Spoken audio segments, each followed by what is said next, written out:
వేమిరెడ్డి ప్రశాంతమ్మ దీనికి ఏం చెప్తారు? నైతిక బాధ్యత, మీరు రాజీనామా చేయాలి. అసలు రాజకీయాలకే పనికిరాను. అంటే డబ్బున్న అహంకారమా, మదమా అని అడుగుతా ఉన్నా. ఒకవేళ నిజంగా ప్రసన్న అన్న మీకు తప్పని మాట్లాడని భావిస్తే, మీ క్యారెక్టర్ అసోసియేషన్ మీరు భావించుంటే కోర్టుకేసుకోండి, డిఫమేషన్ వేసుకోండి, అయితే కేసు కట్టుకోండి.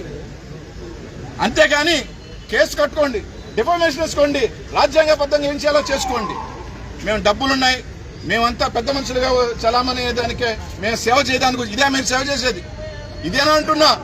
నెల్లూరు జిల్లాలో చేరిన రౌడీజం, గుండాయిజం, గంజాయి బ్యాచ్లు పెట్టుకొని నలుగురికి డబ్బులు ఇచ్చి తాగిచ్చి ఈరోజు ప్రసన్న ఇంటికి పంపించడం నిజంగానే ఈరోజు జిల్లా చూస్తా ఉంది. ఒకటి మాత్రం చెప్తా ఉన్నాం, ఖచ్చితంగా ఎంత పెద్దోళ్ళైనా, వేల కోట్ల అధిపతి అయినా వాళ్ళందరికీ ఒకటే చెప్తా ఉన్నాం, నువ్వు దూసినా కత్తే, మేము దూసినా కత్తే, గుర్తుపెట్టుకో. నీకు కూడా దిగద్ది, మాకు దిగింది, మీకు కూడా దింపే శక్తి మాలో ఉందని చెప్తా ఉన్నాం. డబ్బు ఒకటే కాపాడద్ది, డబ్బు ఎలా ఇస్తా ఉంటాం. మీరు డబ్బు ఇచ్చి మనుషులు కొనుక్కోవచ్చేమో, అభిమానంతో మనుషులను కొనుక్కోగలం. అభిమానంతో మనుషులు నిలబడే శక్తి మా వైఎస్ఆర్ కాంగ్రెస్ పార్టీకి ఉంది, ప్రసన్నకు ఉంది, ఆ కుటుంబానికి ఉంది.